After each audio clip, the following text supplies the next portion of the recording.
στα κοινά, μάλλον για πρώτη φορά.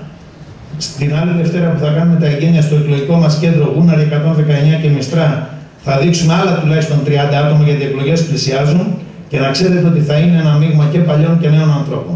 Και όταν θα ακούσετε μετά τα ονόματα και την ειδικότητα του καθενός, το με ποιους θα το κάνουμε, μαζί με αυτούς που ξέρετε και είναι ταυτόσιμοι με την παράταξή μας και με τη διαδρομή μας στην πόλη, θα καταλάβετε με τι βηματισμό θα πάμε να λήξουμε τα θέματα που χρονίζουν στην Γλυφάδα. Άλλος. Ποιος? Χαλκαδάκης από Δήμαρχε.gr. Σε προηγούμενη σας συνέντευξη και κόκορη, είχατε δεσμευτεί πως δεν θα υπάρξει αύξηση των δημοτικών τελών. Ακόμα θεωρείται πιθανό να μειωθούν περαιτέρω οι κεντρικοί αποτελείς σπόροι. Εσείς από την άλλη μεριά προτείνετε ανάπτυξη, όπως καταλαβαίνω, και καλύτερη εκμετάλλευση της τοπικής αγοράς. Πώς θα καταφέρετε και με ποιους τρόπους να στηρίξετε αυτή την τοπική αγορά δεδομένης της πολύ δύσκολης οικονομικής συγκυρίας? Όταν την αγορά την αφήνεις μέσα στην κρίση ανυποστήρικτη, τα πράγματα επιδεινώνονται ακόμη περισσότερο. Εμείς λοιπόν θα κάνουμε όλα αυτά που απαιτούνται, να προσελκύεται ένας κόσμος, να έρχεται στην Γλυφάδα για την εμπορικότητά της, για τη θέση της, για την ψυχαγωγία της, για τα πάντα. Λοιπόν, ξέρετε γιατί δεν θα αυξήσουμε τα δημοτικά τέλη? Εδώ, πριν λίγες συνεδριάσεις, Δημοτικός Σύμβουλος της Συμπολίτευσης ρώτησε τον Δήμαρχο τα 90 εκατομμύρια που δώσαμε για έργα που πήγαν. Δείξτε ένα έργο. Εμείς λοιπόν αυτά θα τα δείξουμε όλα σε έργα. Αν ψάξετε τα πρακτικά του Δημοτικού Συμβουλίου, είναι ερώτηση της συμπολίτευσης, όχι δική μας. Τα 90 εκατομμύρια που πήγαν. Φυσικά δεν θα δεχτούμε 2,5 εκατομμύρια που έχει στοιχήσει στο παλιό Δημαρχείο. Δεν θα δίνουμε 1,5 εκατομμύριο για τη συντήρηση των πλατιών και η συντήρηση να είναι αυτή που είναι. Δεν θα αφήσουμε τις πλατείες να είναι έτσι που είναι. Δεν θα δίνουμε πάνω από 1 εκατομμύριο για τα σχολεία, ούτε 1 εκατομμύριο το χρόνο για τα σκυλιά. Άλλος. Και δεν θα αυξήσουμε τα δημοτικά τέλη, αυτό είναι δεδομένο. Η συγκυρία είναι τέτοια που πρέπει να δείξουμε σεβασμό στον πολίτη και στα λεφτά του πολίτη. Πρώτα απ' όλα να σας ευχηθώ καλή επιτυχία. Και δεν θέλω να ρωτήσω, ο κύριος Καραπάνος έχει αναφερθεί πάρα πολλές φορές σε σκάνδαλα για τις Μαρίνες. Εσείς τι γνώμη έχετε, τι προτείνετε να κάνετε? Κύριε Καρακάλιο, δεν είναι του χαρακτήρα μας και είμαστε η παράταξη που έφαγε τη μεγαλύτερη λάσπη. Μας χτίσανε στη λάσπη την προηγούμενη τετραετία. Εμείς θέλουμε έναν έντιμο, καθαρό, διαφανή αγώνα, να κριθούν οι προτάσεις και τα πρόσωπα που μπορούν να κάνουν τη δουλειά. Έχω ξαναπεί ότι το δημαρχιακό αξίωμα είναι ένας τιμητικός τίτλος εντολής εργασίας από τους συνδημότες σου. Να δουλέψεις και να δείξεις το βηματισμό περισσότερους από όλους, να στεγνώσεις την ψυχή σου, να μοχθήσεις, να ιδρώσεις, να συγκρουστείς, να πας τα πράγματα μπροστά. Λοιπόν, δεν κοιτάζουμε το παρελθόν γιατί ποτέ δεν οδήγησε το μέλλον. Όμως είναι ντροπή και είναι ένα στοίχημα που το έχει χάσει η τοπική αυτοδιοίκηση να έχουμε τις πιο απαξιωμένες μαρίνες, να μην μπορούν οι μαρίνες να αναβαθμιστεί το τιμολόγιο τους λόγω των υποδομών, με αποτέλεσμα και έσοδα να χάνονται και να υπάρχει αυτή η εικόνα που υπάρχει.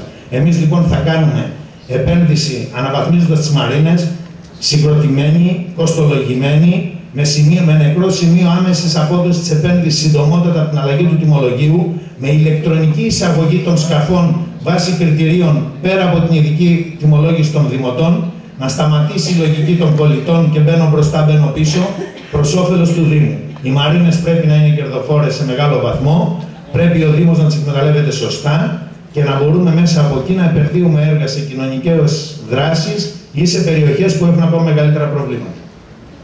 Άλλος. Ο προγραμματισμός σας τι ακριβώς παγορεύει, τι σκοπεύετε να κάνετε γι' αυτό? Ναι. Ρε Καλιαδάκη, η τιμή στους νεκρούς από την αρχαιότητα ήταν στοιχείο πολιτισμού των κοινωνιών. Αυτή τη στιγμή, αυτή η ντροπή, αυτή πραγματικά η εικόνα, μια πόλη 160.000 να έχει 4,5 στρέμματα νεκροταφείο και να μην πω λεπτομέρειες πώς γίνεται όποια εξυπηρέτηση σε κάποιους δημότες, μας προσβάλλει όλους. Λοιπόν, εμείς θα το λύσουμε οριστικά και αμετάκλητα και άμεσα. Η πρώτη μας θέση που έχουμε συγκεκριμένη άποψη πώς πρέπει να λυθεί θα είναι η συνεργασία μας με την πολιτική ηγεσία και να ξέρετε ότι αν δεν βρούμε βίκο αότα, που είμαι βέβαιος ότι θα βρούμε για ένα κοινωνικό αίτημα που πρέπει να επιληθεί, για τη βάση των διεθνών στάνταρ το νεκροταφείο της πόλης έπρεπε να είναι 90 στρέμματα, εμείς θα το διεκδικήσουμε, θα το απαιτήσουμε και θα το κάνουμε. Δεν μπορεί να συνεχιστεί άλλο αυτή η ντροπή. Πραγματικά είναι ντροπή. Άλλος. Κυρία Λαμπρινή. Εκεί θα φτιάξουμε παιδάκια από τον τρόπο κατασκευής. Με ποδήλατα τα παιδιά κινδυνεύουν κάθε δευτερόλεπτο να σκοτωθούν. Πρώτον. Και δεύτερον, το πεζόδρομο γύρω από τον πόλο. Είναι οδό Τσιτσάνου. Κανείς δεν μπορεί να περπατήσει, μόνο τα σκυλιά. Και το νερό μέχρι το γόνατο και το λασπό νερό. Είχατε δεσμευτεί την προηγούμενη. Εμείς το έχουμε πει, Λαμπρινή, αυτό και από την προηγούμενη τετραετία. Ότι ο περιμετρικός του γκολφ θα γίνει όπως πρέπει και να υπάρχει σύνδεση και η αγάπη του κόσμου με το πάρκο. Ξέρετε ότι το γκολφ λέγεται Άλσος Δήμου Γλυφάδας. Πέρα από εκεί όμως για τον Άγιο Παύλο, βεβαίως όλες οι πλατείες θέλουν ανακατασκευές, επισκευές, παρεμβάσεις όπως και τα σχολεία. Το μεγαλύτερο πρόβλημα όμως δυστυχώς δεν είναι μόνο αυτό. Είναι η διακίνηση της νύχτας εκεί στα παιδιά. Και δεν υπάρχει κανείς να προστατεύσει αυτά τα νέα παιδιά, γιατί αν πάτε μετά τις 11 η ώρα θα δείτε τι διακίνηση γίνεται. Είναι και αυτός σημαντικός τομέας που ο Δήμος πρέπει να ενσκύψει. Γι' αυτό θέλουμε να δώσουμε διεξόδους πολιτισμού, αθλητισμού, άλλων δραστηριοτήτων στην νεολαία και ταυτόχρονα να μπορέσουμε να αστυνομεύσουμε τους χώρους, ούτως ώστε να υπάρχει μια αποτρεπτική δύναμη για τέτοιες ενέργειες. Άλλος. Ναι. Συγγνώμη για τη δεύτερη παρέμβαση. Τώρα μόνο. Το παραεμπόριο ως γνωστόν έχει πάρει ανεξέλεγκτες διαστάσεις. Όχι μόνο στην Αθήνα, αλλά στην Γλυφάδα και αλλού. Τι προτίθεστε να κάνετε πάνω σε αυτό, για να διαφυλάξετε τα συμφέροντα των εμπόρων, οι οποίοι έχουν όλα αυτά τα βάρη στην πλάτη τους.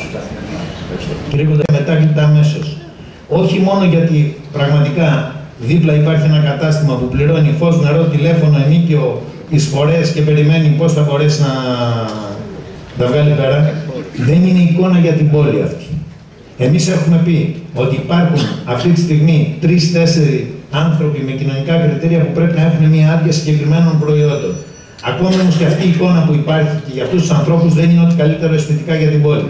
Εμείς λοιπόν θα βάλουμε σε συγκεκριμένη θέση, θα φτιάξουμε συγκεκριμένο περίπτερο που θα το κάνει ο Δήμος με συγκεκριμένη αισθητική και αρχιτεκτονική και εκεί θα πουλούνται συγκεκριμένα προϊόντα. Και τίποτα άλλο. Όλο το άλλο παρεμπόριο της Μεταξά θα σταματήσει. Δεν μπορεί να είναι 20 εμπορίου όλοι Μεταξά το βράδυ και αυτή η εικόνα ντροπής. Και μπορεί να υπάρχει αίσθηση σε κάποιους ότι είναι άνθρωποι του τρίτου κόσμου που βγάζουν ένα μεροκάματο, δεν είναι καθόλου έτσι. Είναι κυκλώματα διακίνησης και εκμετάλλευση και των ίδιων των ανθρώπων κάποιων ακόμη πιο ισχυρών. Εμείς λοιπόν για να είμαστε σοβαροί με τους επαγγελματίες μας, σοβαροί με την πόλη μας και τους συμπολίτες μας, αυτό το φαινόμενο θα το κλείσουμε οριστικά και αμέσως. Άλλος. Το Πασόκ άρχισε να σας δώσει το πρίσμα. Εάν δεν σας το έδινε το πρίσμα, θα κατεβαίνετε στο Λοιπόν, όχι, τσαματίζει. Το Πασόκ το έδωσε το πρίσμα μαζί με πάρα πολλούς άλλους. Απλώς κάποιοι είχαν πολλή αγωνία. Είτε από πολλή αγάπη, είτε από πολύ μίσος. Και ίσως γι' αυτό έγιναν.